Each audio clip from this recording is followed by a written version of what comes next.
Recording is on. Yo, what's going on, everybody? Welcome to another edition of the Geeky Bros podcast. I am your boy, Tactix.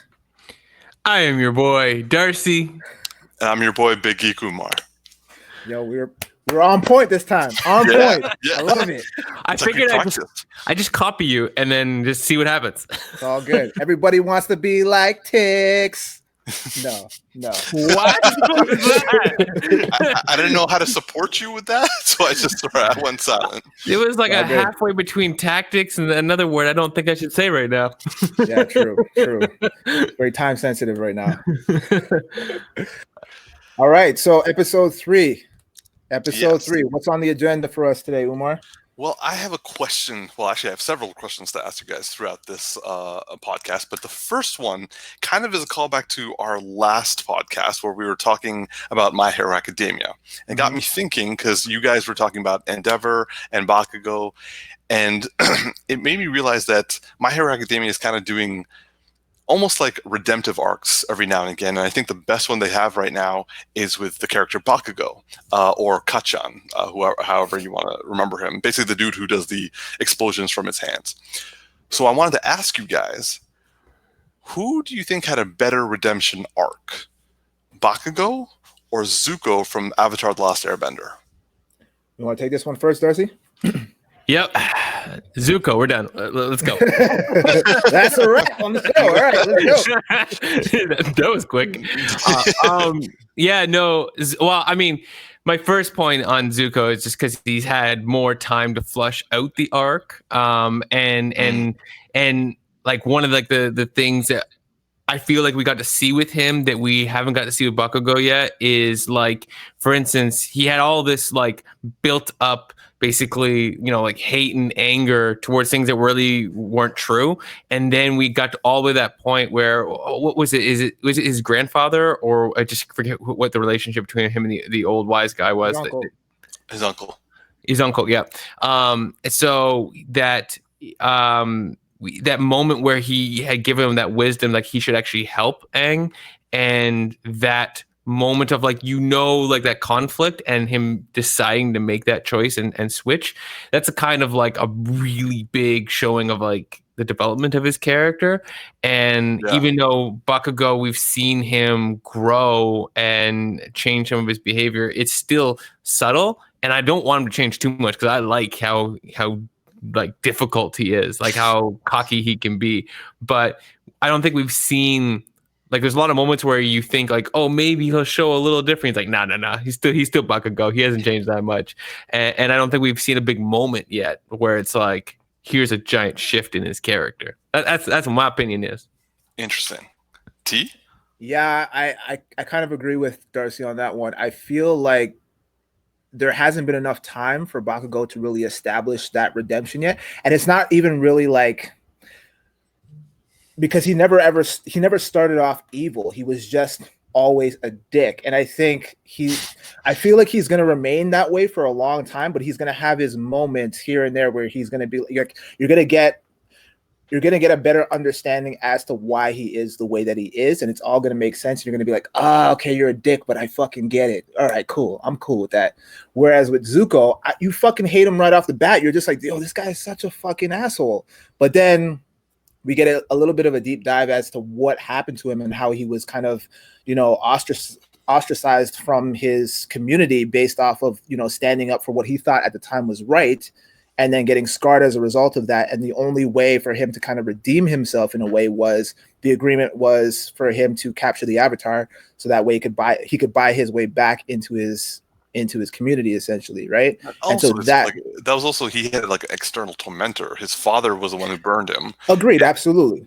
And that speaks on so many different levels. It speaks volumes in the sense of like, we all to a certain extent want to please, we've kind of grown up with that mentality of like, oh, I just want to do right by my father, or like as men, we've all been at that point where we want to do whatever we can to just kind of, have our father say, yo, I respect you, I'm proud of you. And I really felt that really resonated with me in the sense of his journey and his struggle. Whereas like, you know, he was so blindsided by the fact that he already had a great father figure in his uncle, and you know, undermined his uncle a lot of the times just because he was just trying to appease this person that really didn't give a fuck about him. Yeah. And then we see that come back full circle where he's just like, no, like I'm on the wrong side. And I feel like that was such an amazing way to show off that character's full circle and that redemption. So I think Zuko had a stronger turning point than Bakugo, and I feel like he'll forever hold that spot, because Bakugo, I don't think, unless they write it in a way where Bakugo, you know, for some reason is conflicted. He's presented with some kind of conflicted idea where he has to choose between sides. And then his story goes a little bit deeper in the sense that makes him kind of second guess or question his loyalty. But other than that, I don't know. I still feel like Zuko has the best redemption story so far. Okay, well, I will have to say that I agree that Zuko does have the better redemption arc, and also I do see that you guys are kind of saying it's like an unfair question because Bakugo hasn't like fulfilled his journey in the show yet. Mm-hmm. So like I'm in unison with you guys on that front. However, I will disagree on one part, just for the sake of argument, but also because like I kind of see it. Because you like to disagree. Yeah, you motherfucking bitch. Let's hear it, bro. What do you have to disagree about? All right, so you guys were saying that Bakugo, like, see, for the way I see it is he started off almost worse than Zuko, because Zuko, like, we knew from the get-go that he was a banished prince. And the only way he could get to come back is if he brought back the Avatar. That gave like a good sort of like, fine, this asshole prince guy, he needs to get the Avatar to come back and reclaim his throne. Who gives a fuck? But with Bakugo, he was actually the tormentor. He was basically a bully that bullied this kid, Deku, and actually caused him like he actually told the guy to commit suicide in the first episode. And his like kind of like area was that he just wanted to be the best, and he was hateful. Like I actually straight up hated Bakugo for the first 2 seasons.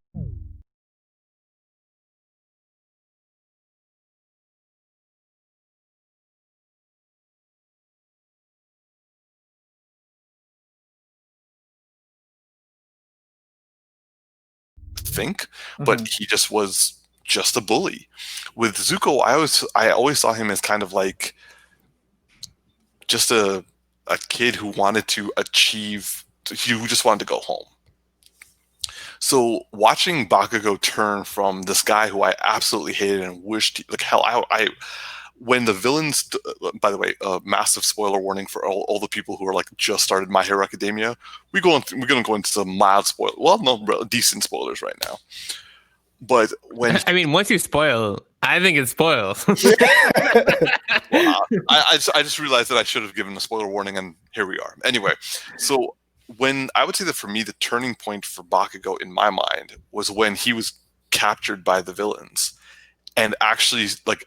That was when you find out, like 100%, this guy is not going to turn. Mm-hmm. He's actually a hero who just is an asshole, and he kind of just that's just the way he is. And it kind of goes back to what you said, Darcy, where it's like he's still like the jerk, but I kind of like him that he's the jerk. But that wasn't the case in the beginning. And when I went back and rewatched the series, I was like, yo, man, it's all good now.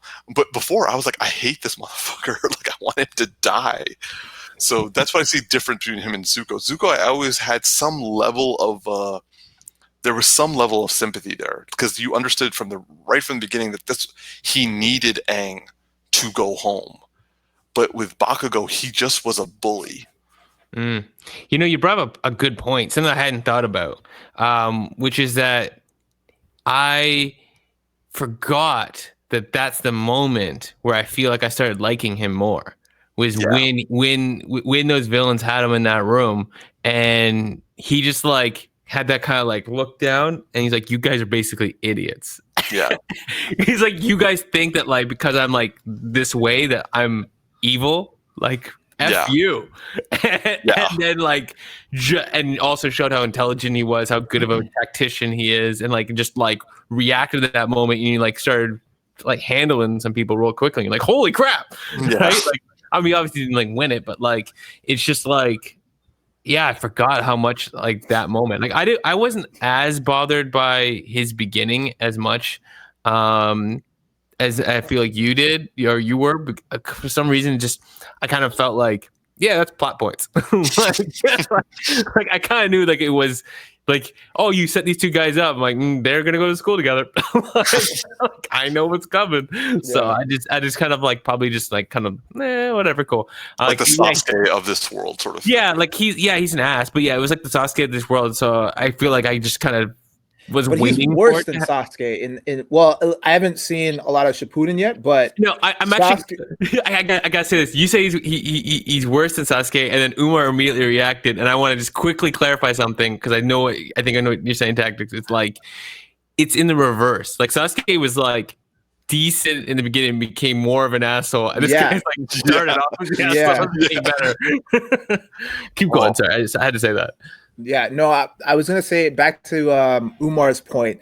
I agree with you, but I feel like when you said he's just a bully, I don't think that anyone is just a bully. There's always some kind of hidden motive behind why a person does what they do, right? Yeah. When they're a tormentor like that, it's because of something else that's driving them to become that way, whether it's something from like that's happening at home, something that happened in their event that was just totally traumatic, and now they feel like they have to project that anger and that hate on someone else to make themselves feel better. Yeah. And I don't know if we've gotten that fully yet. We do know from a motivational standpoint that Bakugo is determined to be the number one, the best ever, better than All Might even, right? We don't exactly know why and what's driving him to get to that point and why he's being such a jerk to everybody. Who knows? It might later on be revealed that he's doing this because he wants to push all of his teammates to be better and to be like better than the original OGs that are out right now, like the heroes like All Might and Endeavor and all of them. They want to excel past those guys, right? So maybe that's his incentive, right? But for me, it was like Bakugo for me was always a fucking asshole. And the problem with that for me initially up until that point where he got captured was I don't like cocky characters. Yeah. Like they like I just don't like cocky people in general. Yeah. And so when I see it on like a TV show, I'm just like, oh, I automatically know I'm not gonna like you, right? And especially if they're like they don't have a strong reason for why they're being cocky or like, you know, I've always gravitated more towards humility, and that's why I like Deku so much because he's still kind of like, you know, he's gonna be top dog and he's gonna be like wrecking shop like as he starts to kind of elevate in his overall potential, right? But like he's very, very humble right now, and he's like very focused and driven, and you know he cares for other people and stuff. Like those are the guys that I really gravitate to. But it makes for an interesting dynamic, and you have to have, you know, like the Vegeta to the Goku kind of character type of thing, right? Yeah. So yeah, for me, like I guess I see Bakugo from what we've shown from his backstory. Like, I think he's a product of society. Like, his superiority complex comes from the fact that he has a great quirk and has always been praised for it. Mm-hmm. And he also has this childlike need to be, like you said, like better than All Might. But why though? Because he saw him and was inspired by him. Yeah, because in the beginning he was admired by him, but now it's like he has like I don't want to go as far as disdain, but he's like, yeah, I can do better than him, and it's like it's still this cocky bravado that he has, and it's like I want to get to the root cause of why that is, because how do you go from idolizing somebody and be like, oh, I admire you, to now being like, yo, like, oh, I can do this so much better than you, you know what I mean? Like I'm the best and everyone should know it.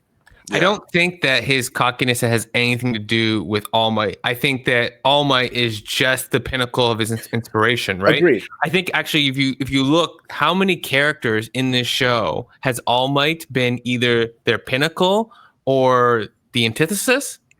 Of what they want to be, right? Like some like just like I will never be like All Might. They're gonna be a hero, but they like hate All Might. Like a few of them, but most of them, like Deku, Bakugo, I'm forgetting a few right now that I'm trying to Hawks, like and a few others. Like sorry, not Hawks. I'm thinking of Endeavor. Like all these people have looked up to All Might in some way and has inspired them. I feel like his I think they explain part of his attitude is that, how do I put this? I'm going to draw off personal life for a second. So, Yeah.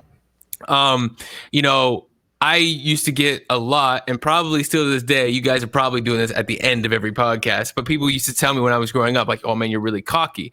And the thing that I had, like, over time, I had to try to figure out about what it is that sometimes if you display confidence, like a lot of confidence, people react really negatively to it. And sometimes you're very insecure about something and then you overcompensate and then it comes off as cocky to other people, right?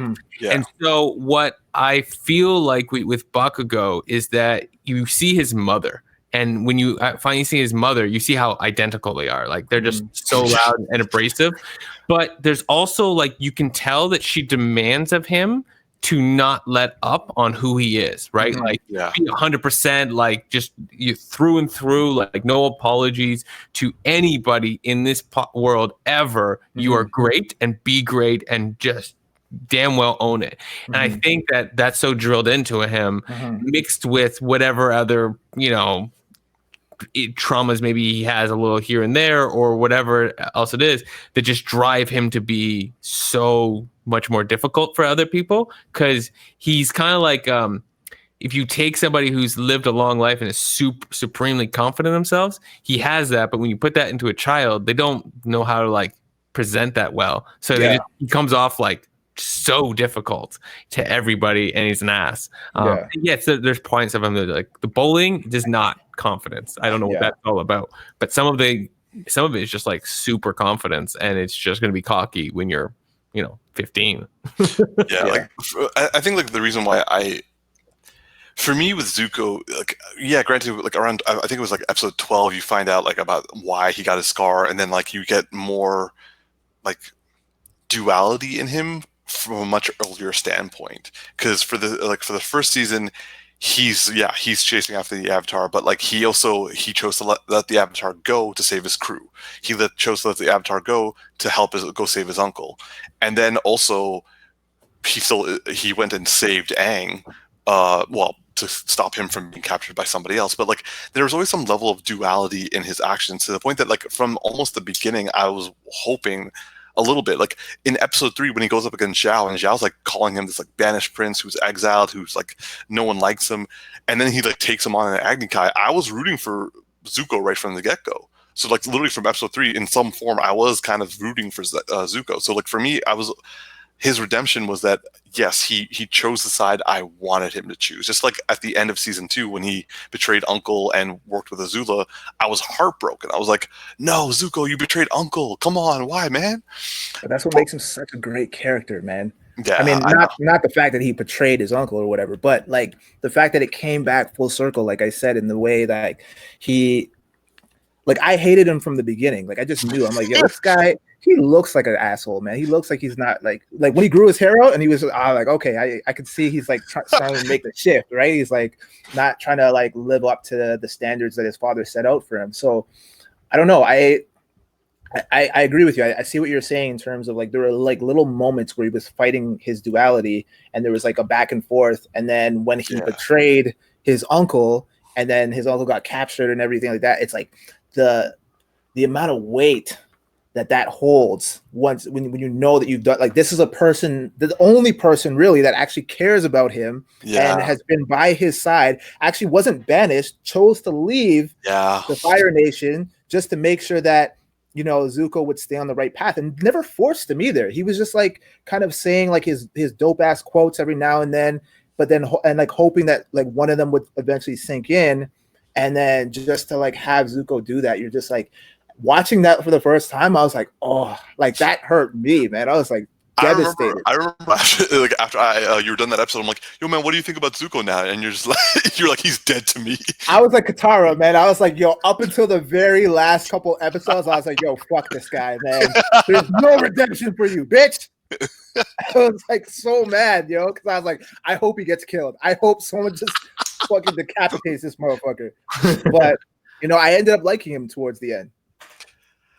I think, like, why this question is such a difficult one for me to answer, like, as clearly as you guys, is because, like, for me, like I was saying before, with Zuko, I always had that like hope that he would be better. With Mhm. Bakugo, I didn't even like care to give him a chance. I was like, let this motherfucker die. I hate him so much. Oh my god, season 2, this guy is still a motherfucker. I want him to die.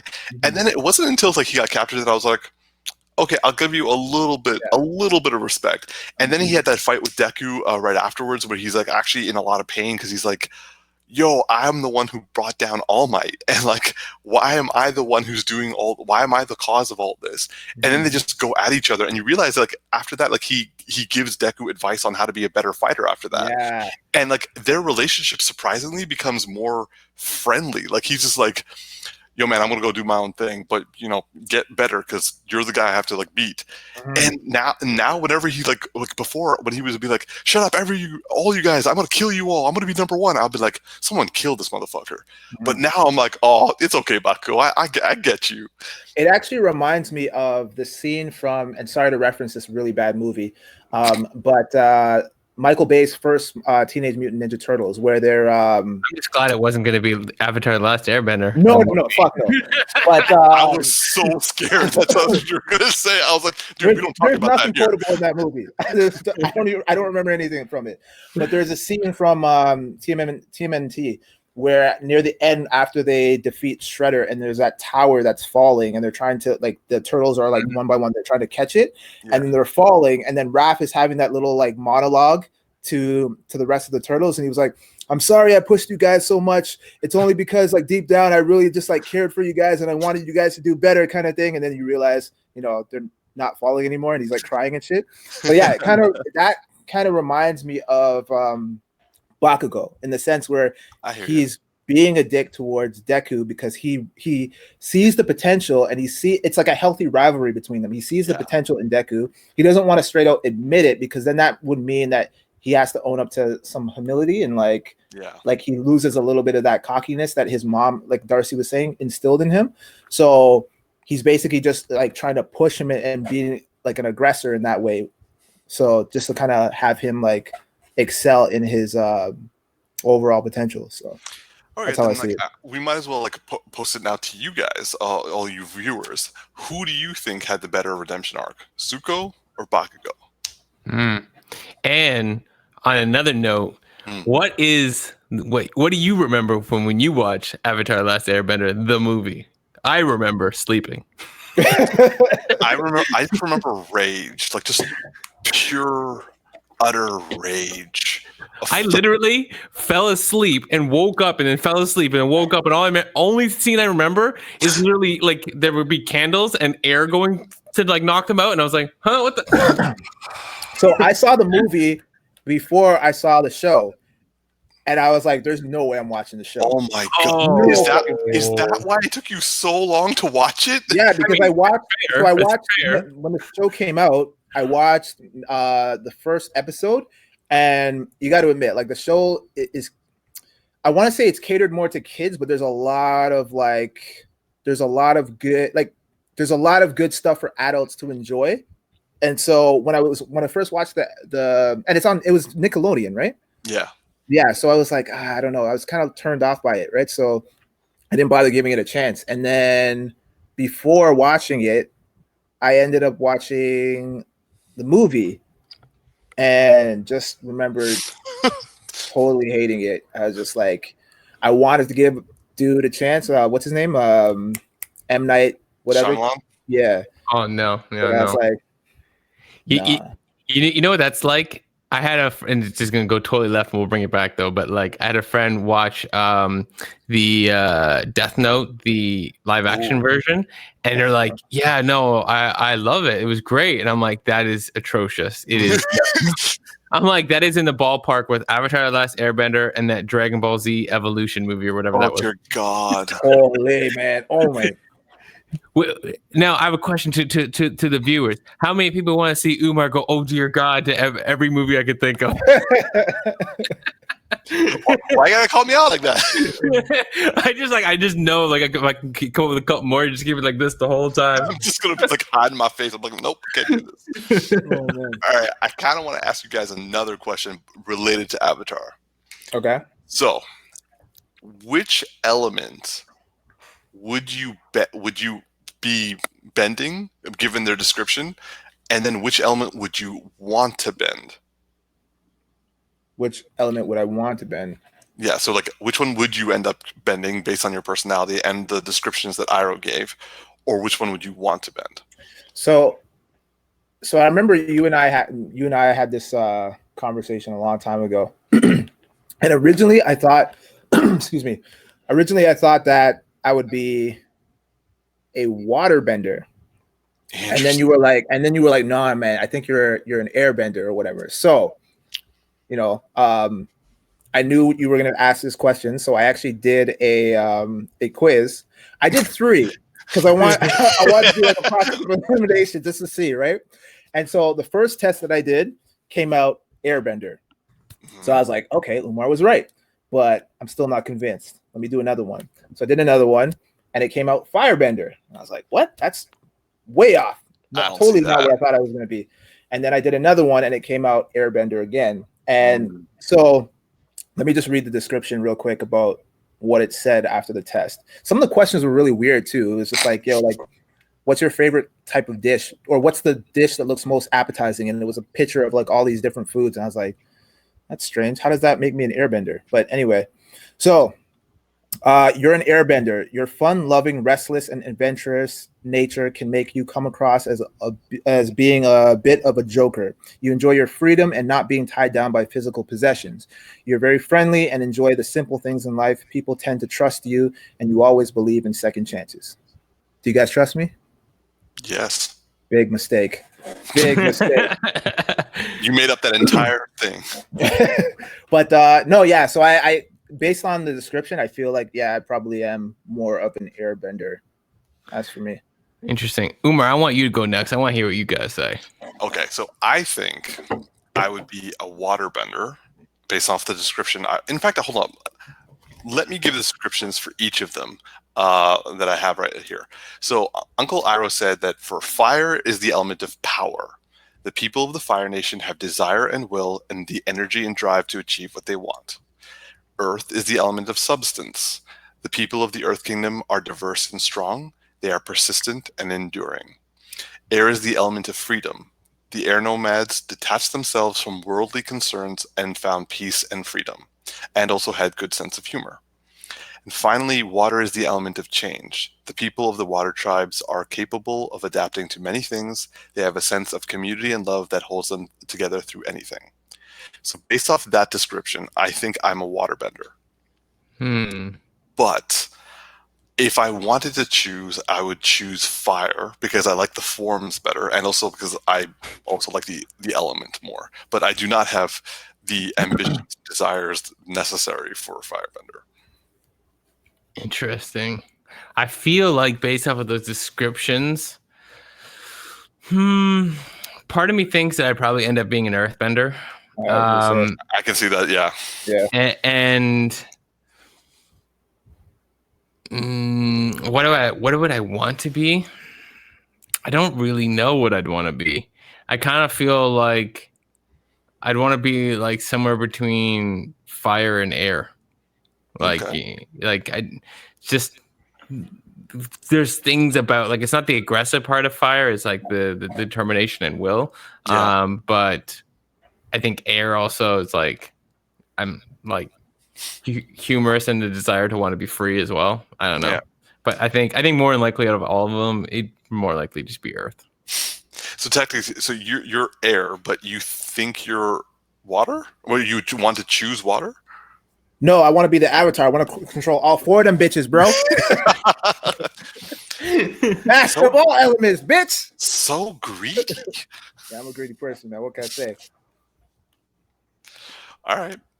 Okay, so interesting. So viewers, what element do you think you would bend based off the descriptions that Iroh gave, and which element would you want to, if it's different from the one you wanted? Now, since we've been talking about Avatar, we might as well go full circle and say, guys, which series did you prefer? Avatar: The Last Airbender or Legend of Korra? You see, the thing for me, it's difficult on this answer, is that I watch Avatar like when it was, actually current, like coming out, and then I didn't watch it like again since then.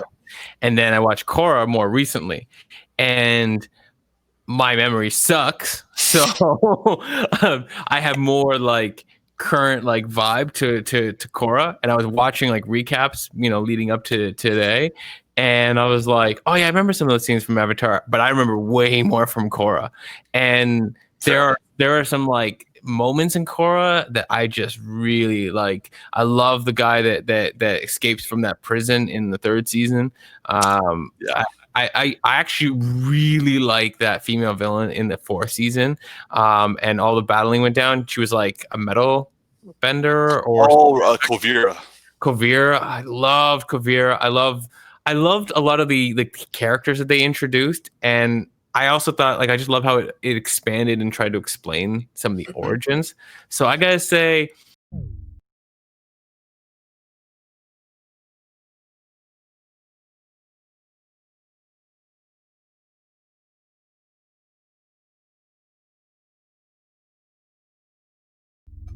That's not where I thought this was going to go at all. But it's partly because my memory sucks, and like there are just a bunch of moments that like if I think back Avatar in my head, like Korra comes up first. Interesting. So now I kind of want to like have you rewatch the Last Airbender on Netflix just so you can like see if that still holds true or not. Yeah, I do too, but I'm too busy watching animes that you suggest that have too much awkwardness in them. Okay. So what's the name of the show again that you got me watching right now? Yo, we're distracted from it's called Bungo Stray Dogs, but we're distracted from the question. First statement. Yo, T, what do you think about like which show do you prefer, and also what Darcy said? Well, I totally disagree with Darcy, but I mean, he's entitled to his own opinion, even if it's wrong. Absolutely. I have to say that it's The Last Airbender for sure, man. And being the spiritual guy that I am, it had a personal resonance with me. Like once they started talking about chakras, like which was like later on in the season, but like just everything leading up to that, I was sold, man. I was like, yo, this is I can't believe this is a kid's show.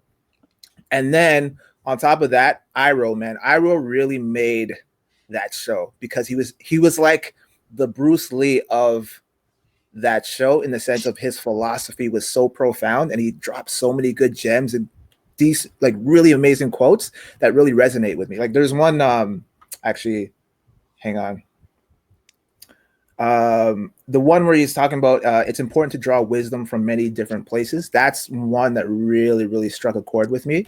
And it's something that I've it was bitter work or something like that. Like that Zuko had to do lightning. Yeah.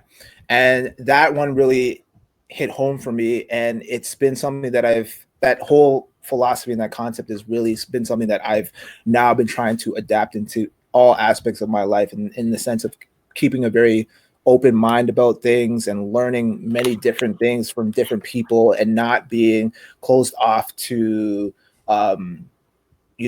being explorative and curious about everything around me kind of thing. Right. So yeah, that show really I will say that Legend of Korra had a lot more action and fighting, and the villains were obviously there was more villains in Legend of Korra, so it made it a little bit more entertaining from that standpoint. But in terms of the overall lore and the philosophy and everything that it encompasses, the Last Airbender, I think that the original one is far superior, in my opinion. Pew, pew, pew. That's fired.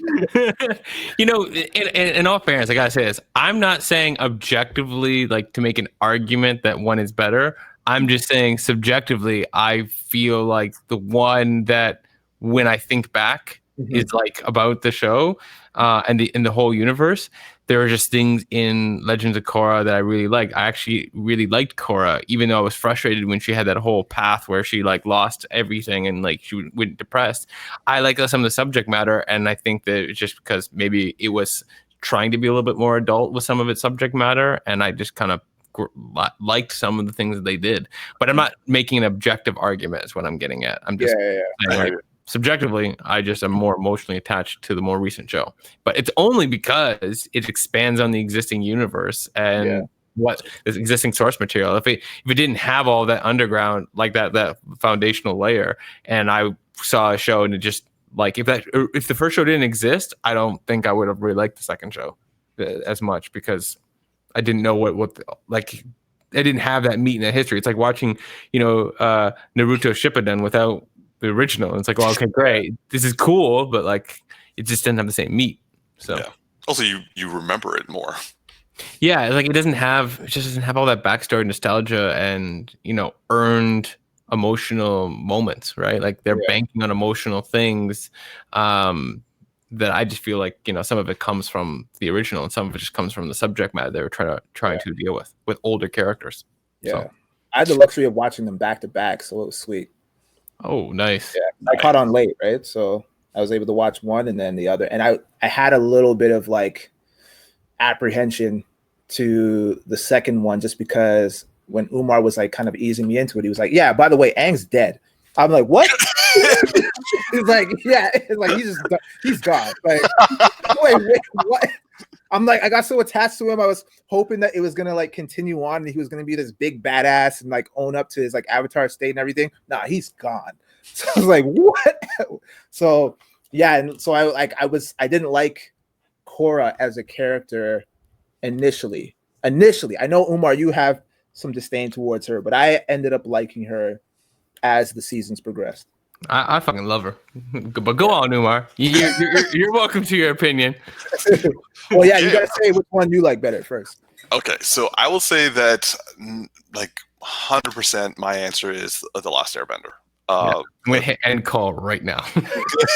Just like, but for me, Korra had a lot of problems. Like, don't get me wrong, it had like I watched every episode from beginning to end. I enjoyed some, like I would say season 3 was my favorite season, and that was the one with the dude who like broke out of prison, who used to be like wasn't a bender, who then became an airbender, and then like he just like went bald and like just did a whole bunch of shit. For me, I would say that the problem I had with Korra was it was threefold. One, this is kind of difficult for the showrunners to be faulted completely, but they were clearly riding the high from the first series. It was a stupendous success. So obviously Nickelodeon was like, give us more. So they as opposed to like spending the time they did to set up the first series, make it a beginning, middle, and end, character arcs and all that sort of stuff, all that was like a cohesive story, cohesive character arcs. Everything was taken care of. Brilliant. The most you could say is like the big bad in the end, like Fire Lord Ozai was like a two-dimensional villain, because like Azula and Zuko were significantly better villains, and even Zhao. But Ozai was just kind of like, I'm going to be a big bad at the end.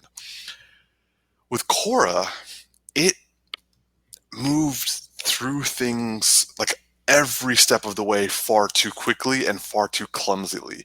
There was no emotional pathos that they developed. Everything, like within each season, they had their own villain, which I like the fact that each of their villain, kind of like what you were saying, Tactix, each of the villain kind of represented a different political science, like or political philosophy. Like first season was socialism, second season was theocracy, third season was anarchy, and I think Kovira was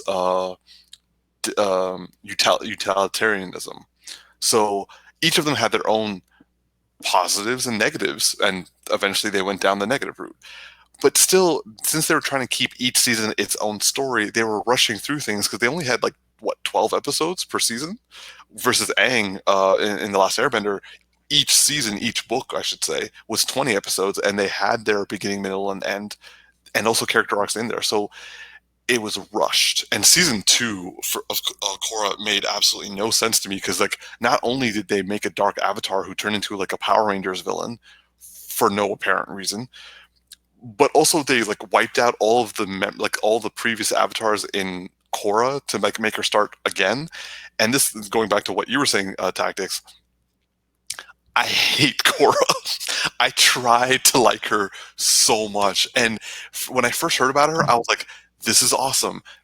They're putting a female lead, but then kind of like when like guys are in charge of female leads, they kind of undercut them unnecessarily. So like Asami was a much better character and a female character with nuance than Korra was. Korra was annoying as fuck. She made like literally everyone told her not to do things and she did them and then was like, "Oh, I shouldn't have done that." And everyone's like, "Oh, it's okay." I'm like, "No, it's not okay.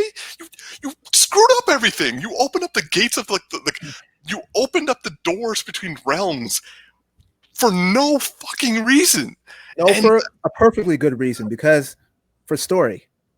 If she didn't do that, we wouldn't have any conflict. We could have had. Don't even. You're just doing that to mess with me right now. We had this argument already, man. I'm like, I thought she made an executive decision. You know, it might not have been the best decision, but that's sometimes as a leader, that's what you do. You don't always make perfect decisions. Sometimes you fuck up, and you got to live with the consequences and the ramifications of your decisions, and that's what she did. But like, why did you have to fuck up all the time, every season, like literally constantly? Because she was learning. But you know what though? I'm going to show you how I feel right now after I told you how I felt, and then you just went and took a big dookie on what I felt. So let me show you how I feel. Oh, sorry. I didn't realize it was like a pressure point for me. I bet you keep this objective, and then I just lost it. No, Darcy, I'm with you, bro. I have no issues with Korra. I did in the beginning, but I liked her as it progressed. This guy just has complete hate. He's just a fucking hater, man. Like, so you know how Umar was like told you when you went into Korra, you're like, "Oh, by the way, Aang's dead." Just like no callous, right? So Umar's like, I'm gonna get him to suggest me shows to watch, right? And so he suggests me a new show, Bungo Stray Dogs, which I'm on 3rd episode and I'm really liking it. But I gotta tell you, you know how these animes tend to do this really weird thing of, hey, we're siblings, but for some reason one of them's really attracted to the other one. Yeah, he does not warn me that right at the very end of the gate of this show, there's 2 characters that are like in a cafe doing what looks like slobbing on the knob, and they're siblings. No warning. Thank you, Umar. Yeah. To be fair, I tried to forget about that aspect of the show. You gotta warn me when they're doing that weird stuff in them shows. WB, Warner Brothers. At this point, like, it should be something that's like doesn't need to be stated, because like anime is kind of weird in itself, man. I know. Sometimes they just do some things. Like, how many times do you get a character, you're like, guy or girl? Like, how many times? Oh my God, and I was gonna say, actually, some of my favorite characters in Korra was those 2 twins. I like those. They were so good, especially like the guy one. I think it was. It's just like they're just so. Yeah, and the only thing that differentiates them is the whole like little eyeshadow thing. And I'm like, what the fuck? Like, that's so weird, man. Oh man, it's like they're playing on the trope of like, is it a guy or a girl? Yeah. You know, another one does a really good job with that is One Punch Man, where the guy who's like the speedster, and he comes in, but he's like so flamboyantly dressed, and I think One Punch Man's like, what? Like, why are you dressed like this? Anyways, I digress. This anime. No, but like, I want to say that I don't hate Legend of Korra. You just hate Korra. I am frustrated with the writing of Korra. No, you said you hate Korra, yo. That's what you said. We're recording this shit. We can play it back. Okay, then let me clarify to everyone.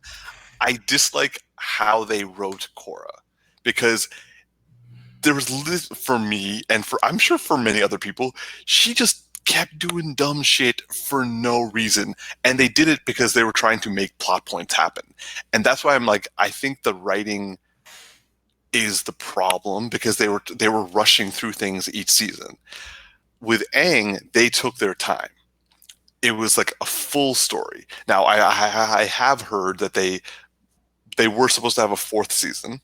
where I think they're going to, like, for the live action TV series, they actually may include this, but like they were going to do a redemptive arc for Azula, with Zuko being the Iroh to Azula.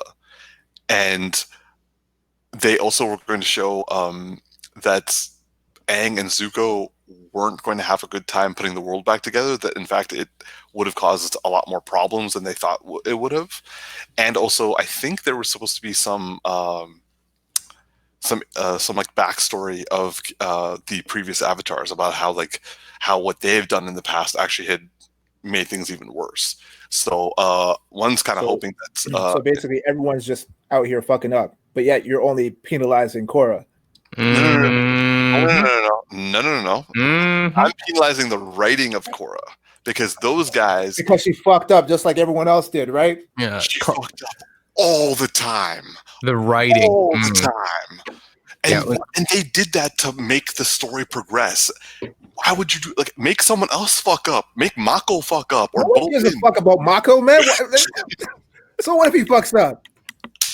He fucks up, he's probably gonna die anyway. No one's gonna bat an eye. They're gonna be like, whatever. You know, he was cool, but it's all good. We got other characters to care about.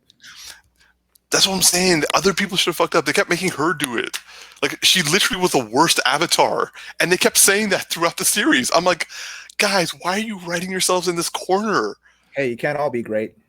Yeah. It's the same You can't all writers. be great. So I have a question for the audience. At what point, and you can circle back, did Umar go from 0 to Bakugo level when he started talking about Legend of Korra?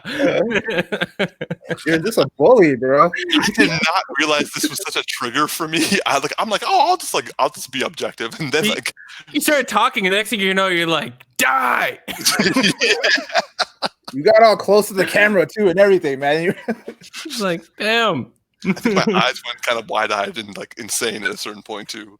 Oh my goodness, just intense there. And of course, and all these people who are like now watching, you know, Avatar, gonna start hitting the old YouTube, trying to get other people's stuff. Oh, look, there's a new video talking about it. Let's go check. What the hell is this guy on? Don't like. Yeah, and tell me this, at what point of the video did you hit the do not like button? Was it when Umar went Bakugo level? All right, I will ask a serious question to the viewers. Do you disagree with me? And if so, why? Please make a disagree. bunch of accounts and just be like, yeah, I strongly disagree. Please disagree and just say supporting Darcy. Yep. I don't even know where to go from there after that. Well, I think we've covered all the topics for today, so I guess we can wrap things up unless you guys have other things that you guys want to get off your chest, Umar. I think I got too much off my chest. True. Are you done? Do you have anything else to retort? I apologize for my extreme. Too late, man. It's too late to apologize. Too late for you, man. I'm sorry. All right. Well, if that's all there is, then I'm your boy Tactix.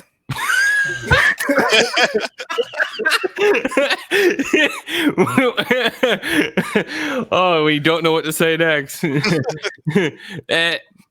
I'm Darcy. And I'm your boy Big Geek Umar. Live long and prosper, y'all. We are the Geeky Bros. You can't say live long and prosper after going Bakugo. I'm sorry. Let me say live long and prosper, damn it. Yeah. Oh, Live long and prosper.